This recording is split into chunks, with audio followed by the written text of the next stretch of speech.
Before you begin, remove the base enclosure.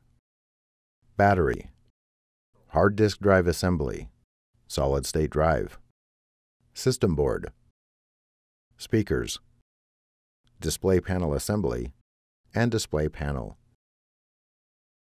Removal.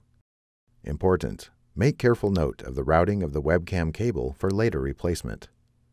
Remove the webcam cable from the routing channel, adhesive, and retention tape on the display enclosure.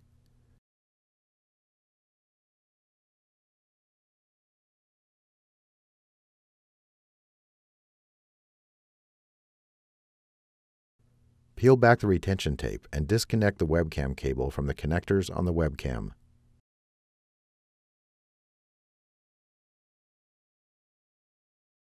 Remove the webcam cable. Reverse this procedure to install the webcam cable.